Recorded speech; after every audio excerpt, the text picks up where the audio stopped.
Tonight on Primetime Politics, falling short. Targets and plans have come and gone, and Canada has yet to deliver on any. Canada's Environment Commissioner sounds the alarm again, saying as they are now, federal programs to cut carbon emissions will fail to meet their targets. Coming up, Commissioner DeMarco will join us to tell us why. Also, I agree with the Commissioner. We need to do more. We need to do it faster, and that's exactly what our government is doing. MPs will respond to the report and tell us what they think needs to change. Plus, the polls continue to disappoint the governing Liberals. Is there a way back for the party or the Prime Minister? This is Primetime Politics. Hello, everyone. I'm Michael Serapio. Overly optimistic and unreliable. That is what Canada's Environment Commissioner is saying tonight about Ottawa's plan to reduce carbon emissions. The federal government did release a game plan last year to tackle the issue, but after examining the details, Commissioner DeMarco says if things do not change, there is no way the plan's current implementation will meet international carbon emission targets. Canada is the only G7 country that has not achieved any emission reduction since 1990. Taking meaningful action to reduce emissions is the most impactful thing Canada can do to play its part in addressing the global climate emergency. Solutions exist. The problem is that available solutions are being implemented much too slowly. Well, you just saw Canada's Commissioner for the Environment and Sustainable Development in that clip, and Jerry DeMarco, we're happy to say, joins us in studio this evening. Jerry, good to see you again. Thank you for being here. Thanks for having me. Now, this is not the first time that you've raised an alarm about Canada being behind its own committed targets, but this time around you're focusing in on the 2030 emissions reduction plan, and you say, again, this country is going to fall short. What's behind that? So they're going to fall short if the plan remains as it is, but there's still time for them to improve it and make the target. So we don't want to give up yet. The problems with the current plan are inappropriate assumptions, being a bit too overly optimistic about the projections in the plan, and also the lack of timeliness. So a lot of these measures that are in the plan or are projected to be used to meet the target are taking a long time to produce, and they don't result in emissions overnight. So the longer they take to be produced, the longer it'll take to have the emissions drop. Mm-hmm. Okay, so overly optimistic, as you say. What about the coordination amongst departments? Is everybody taking this as seriously as you would hope they would? So that's been a problem in Canada for some time now, the lack of coordination and leadership in implementing climate commitments. So we've got a lot of different departments, each playing a part. Environment Canada has the lead, but they don't have the authority to require the other departments to toe the line. So without that stick, if you'd call it that, they can just hope that they're going to get the cooperation from the other departments, but there's no way of being sure. Mm-hmm. Now, you say there is time to get things back on track, and part of that, if I look at my notes here, is about leaning in on the carbon pricing regime as well as regulations. But as you know, right now there's a debate, and there are many Canadians who don't believe in the carbon tax, who think it is time to get rid of it. What impact would that actually have on Canada's targets in terms of cutting emissions in this country? Yeah, so the carbon price and regulations are the two big ticket items for reaching the goal. If one were to remove one of those, it would have to be replaced by some other large measure to meet the target. So we've said that this plan is better than previous plans because it does have measures such as carbon pricing and regulations that have the potential to work, but they still need to tackle the elephant in the room around, spiraling oil and gas emissions and transportation emissions. Those two sectors are drowning out the progress in many of the other sectors. Okay, let's pick up on that then, because it was very clear when you talked about your report that you're still looking for the oil and gas emissions cap. You're also looking for clean fuel regulations. When you say that is erasing the progress that is being made, just how significant of contributors are they, and has that actually grown proportionately through the years?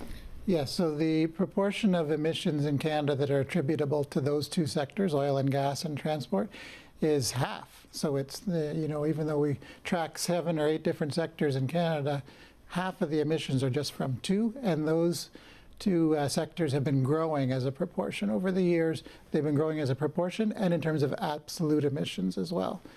And so therefore they're erasing, for example, excellent progress on reducing emissions in the electricity sector.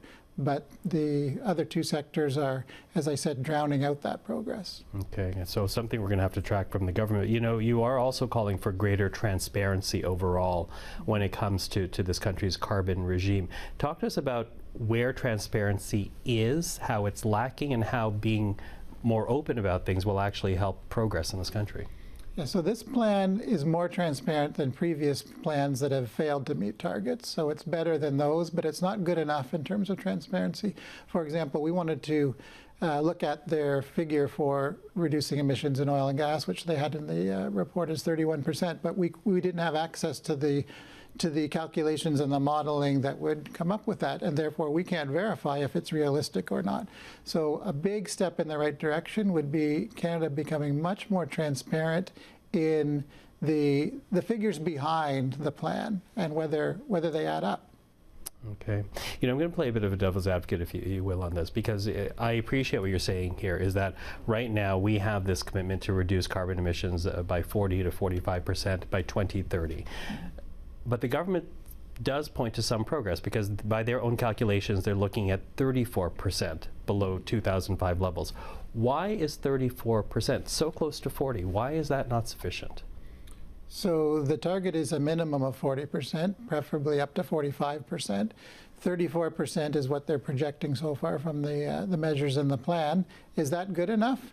Well, in one way, it'd be better than previous targets that we've missed by even more.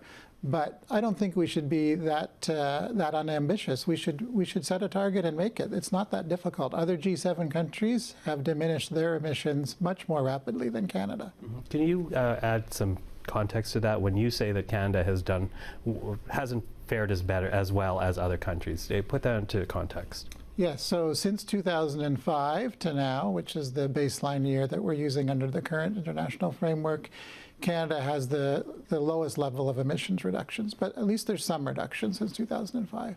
Since 1990, which is the original baseline year from the world got together in Rio to create the climate convention, Canada's emissions are still up from there. So think about that, 30 years of working on reducing emissions, and our emissions today are still double digits higher than they were when we started. No other G7 country is like that. All of them have at least some reduction. So work to be done, but as you say, it's still possible. It is.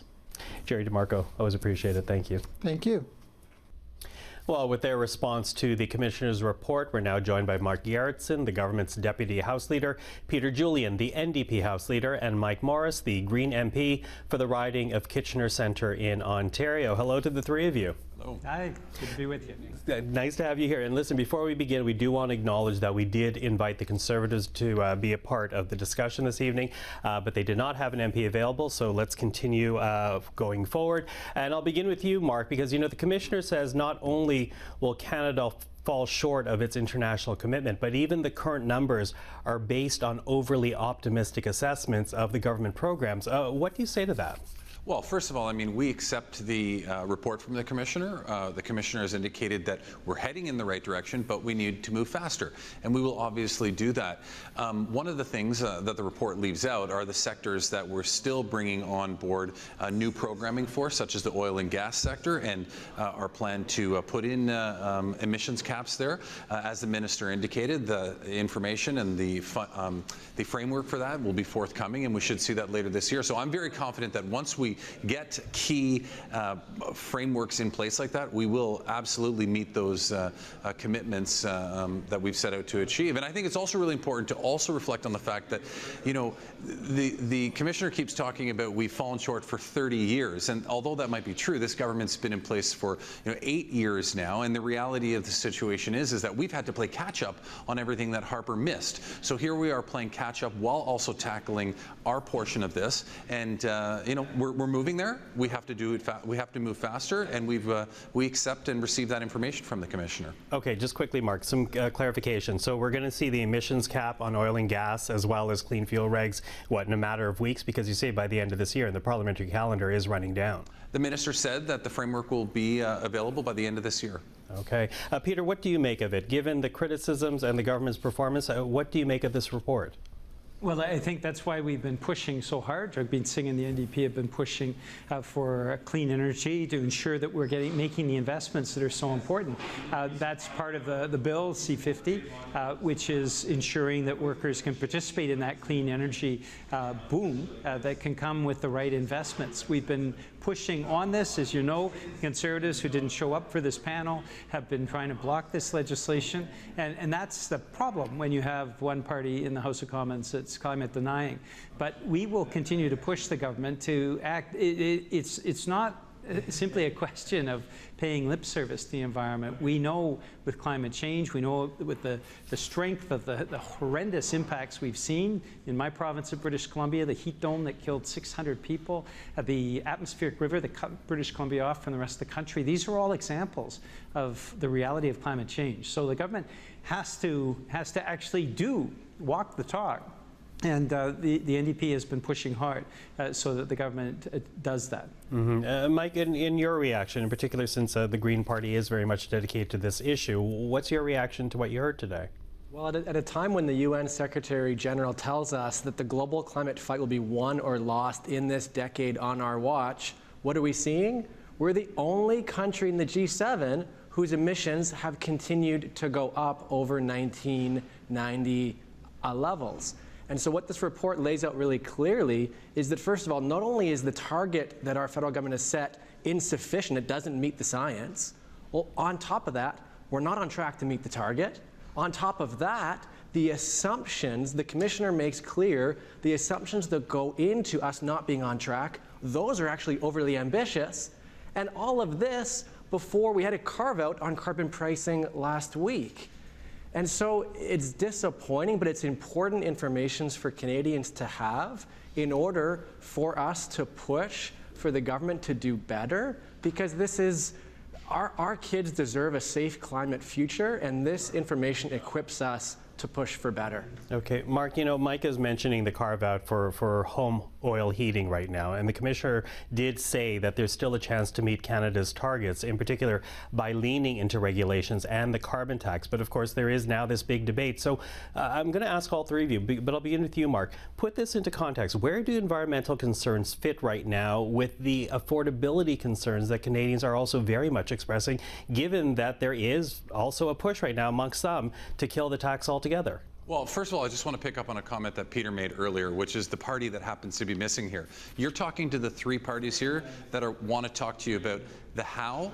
Meanwhile, the one party that's actually asking why isn't even here. So I think that should speak volumes to where the Conservative Party is on this. Now, when it comes to the affordability issue and the carve-out that we saw in recent weeks with the Prime Minister, look, the reality of the situation is that we know that heating with oil is 3 to 4 times as expensive right across the province, right across the country compared to other forms of heating. And we also know that it's the dirtiest. So the objective here was not to carve it out indefinitely. It's to put a 3-year pause on it to give people, and in particular low-income families, the opportunity to be able to transition away to a cleaner form, such as heat pumps. And at the end of the day, that's what we're really trying to achieve from this. So listen, as an environmentalist, am I thrilled about the fact that we are removing the price on pollution from one form of heating fuel? No, I'm not. But I do know at the end of the day, in the long term,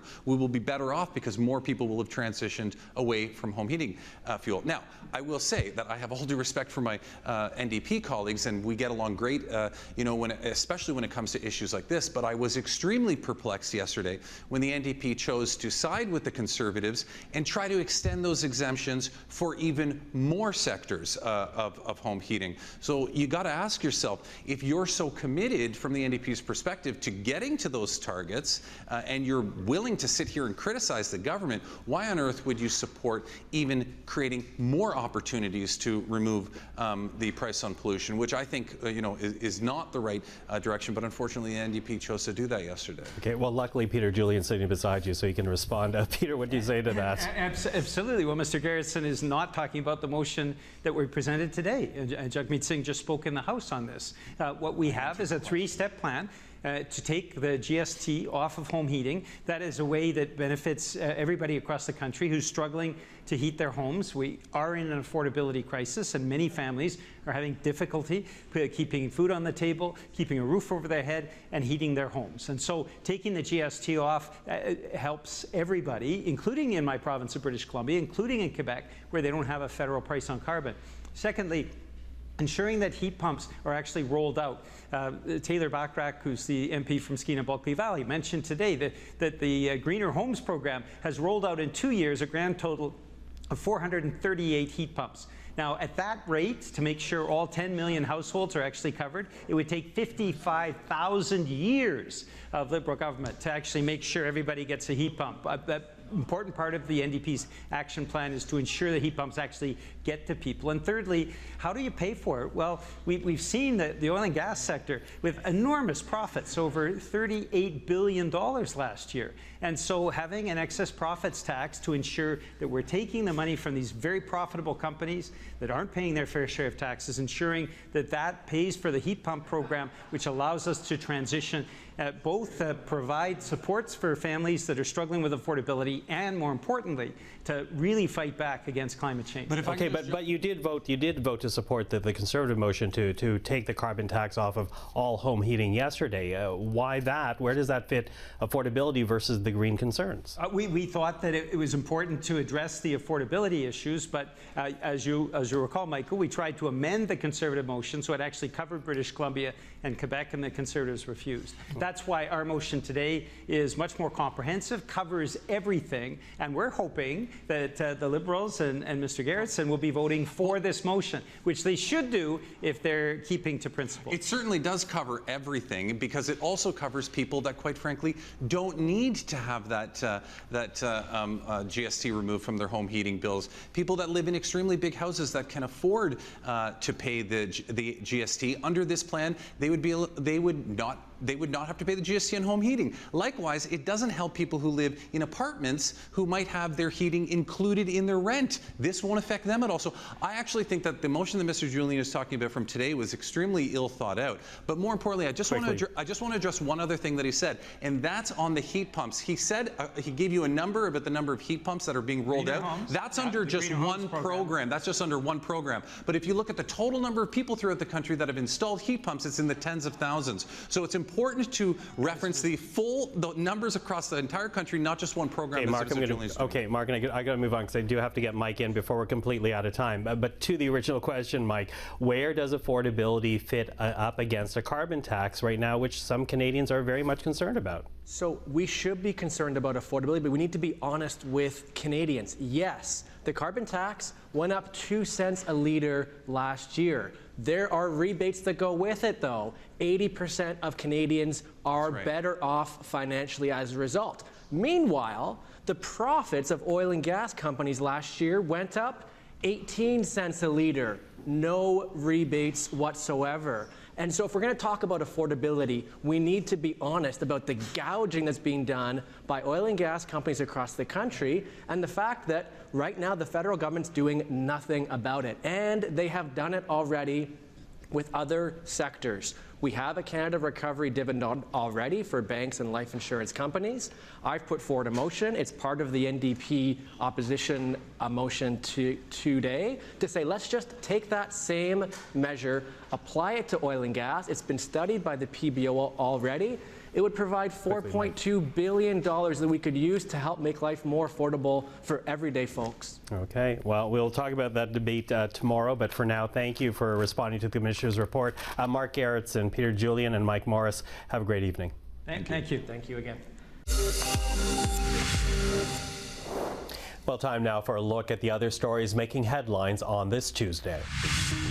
The Foreign Affairs Minister announced today that a group of Canadians have been able to leave Gaza, with Melanie Joly taking to social media.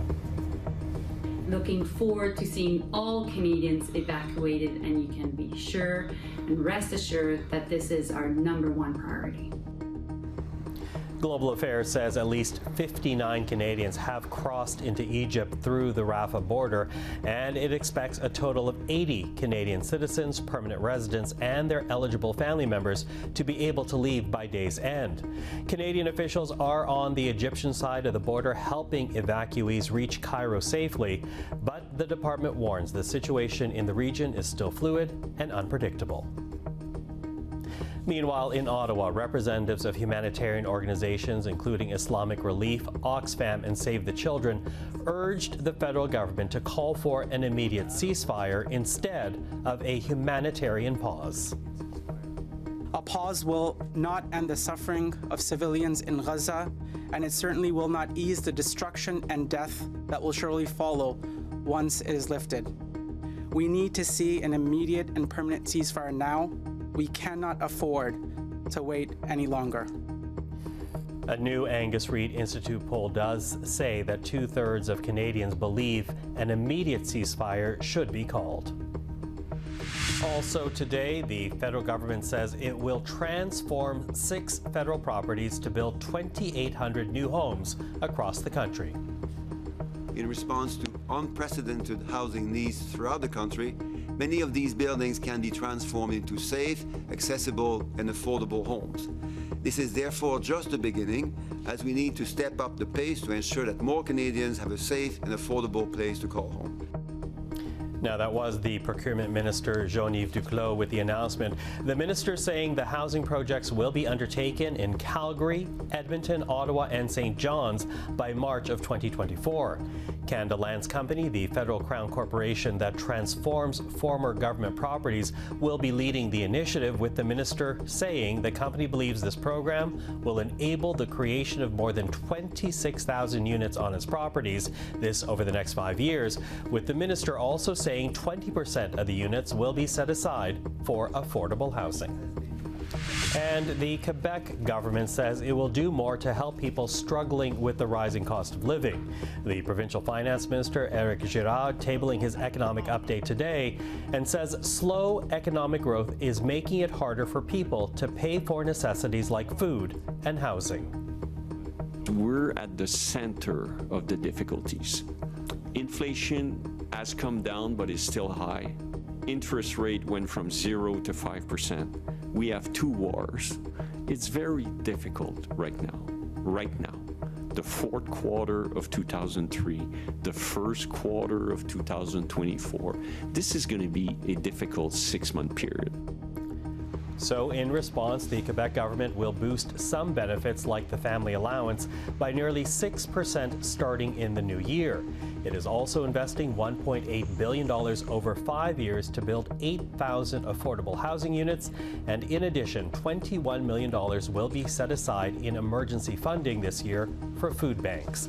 The provincial government is also projecting $4 billion in deficit in 2023 to 24, with the goal of balancing the Quebec books by 2027-28. Is there a path back for the Liberals? That's the question Abacus Data put its mind to this past week, taking a deep dive into the bad polling numbers for the Prime Minister and his party. And with more, we're now joined by David Coletto, the founder, the chair, and CEO of Abacus Data. David, thank you for being here. Good to be here, Michael. So as we begin this discussion, we've been talking about the Liberals struggling in the polls for months now. But let's start with where things stand right now, because you seem to suggest that Conservative numbers are not only solidifying, but gaining in Quebec, which is notable for the Liberals. Yeah, so we've seen since basically July this sort of double-digit lead that the Conservatives have developed that is new. There's been 2, 3, 4 years it was a competitive race, and all of a sudden we saw these numbers move. And why I think they've solidified is because we're seeing really no movement. So as of last week, we had the Conservatives at 39, the Liberals at 26, and the New Democrats at 18 nationally, which is basically where it was last month and where it was the previous month. But as you said, underneath that national number are some interesting dynamics, right? So the Conservatives are well ahead in the prairies in Western Canada. They've taken a lead over the last few months in Atlantic Canada, hence the carbon tax carve-out.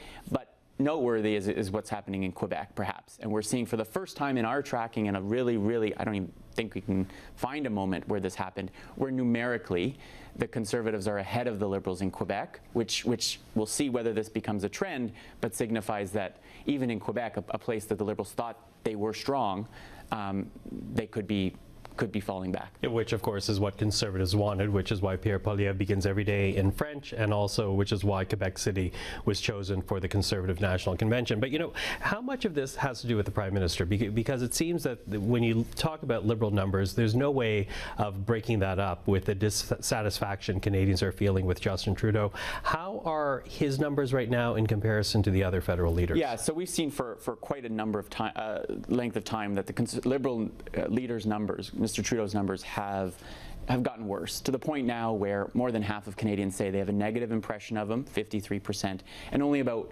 30% say they have a positive view of the Prime Minister. So a net, if we use kind of pollster talk, net negative about -24. Now when you compare Mr. Poilievre or Mr. Singh, both of them are in actually the net positives. And for the first time, Mr. Poilievre has opened up a pretty significant net favorable. So 40% have a positive view of the Conservative leader, only 32 negative. He's the most popular federal party leader today. And Mr. Singh has seen a little bump in the last few weeks. He's at 37 positive and 32 negative. So compared to the Prime Minister, the two main opposition party leaders are a much favorable view in terms of how Canadians feel about them. Okay, let's build on that. You know, what is it about the Prime Minister, about Justin Trudeau, that Canadians take issue with? Well, we dug deeper and we looked at that 53% who say, I don't have a positive view of the Prime Minister, and then tried to understand why.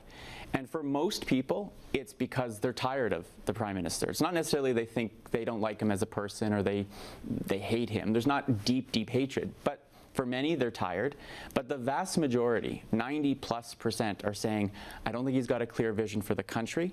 I don't think he keeps his promises that he makes, and half are thinking he doesn't even really want the job. They don't see the fire in his belly anymore about why he wants to be Prime Minister.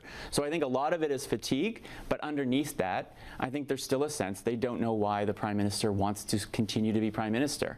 And as a result, they're looking for change. Okay, so bad numbers for the party, bad assessments of the Prime Minister. You know, you asked the question, which we repeated, is there a way back for the Liberals? Is there?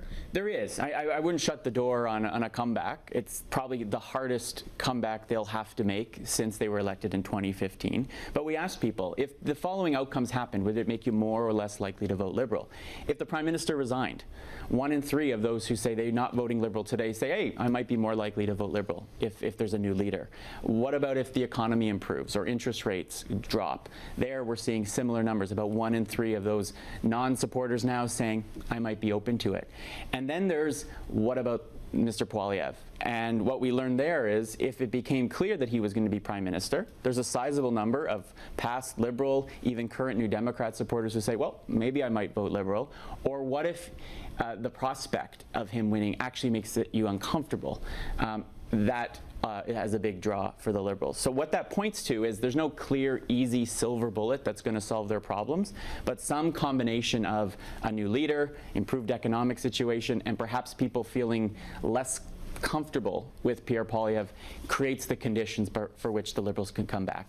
But I don't think one of those alone is likely to do it, and that path is quite narrow. Okay, so if 2 of the 3 were to change, if Trudeau were to stay, economic numbers improved, doubt remains about Pierre Poilievre, is there a path, or does it take all 3 of those, which means a new leader, to resuscitate Liberal polling numbers? Well, I think a few things have to happen. I think, yeah, 2 of 3 is probably enough, but Mr. Trudeau's numbers have to improve. I think they're so bad right now that people have to at least come to the point where they say he's better than the alternative, right? We've seen at the provincial level, even federally, where many people said, I want change, I'm unhappy with the incumbent, but ultimately chose that incumbent because the alternatives were unacceptable.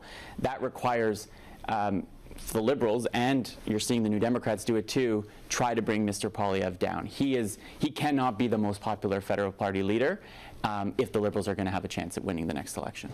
Okay. David Coletto, thank you for this. Always appreciate the time. Thanks, Michael. And that is our program for this Tuesday evening. I'm Michael Serapio. For everyone here at CPAC, thank you for watching. Primetime Politics will be back tomorrow night, but up next, Esther Bégin avec l'essentiel.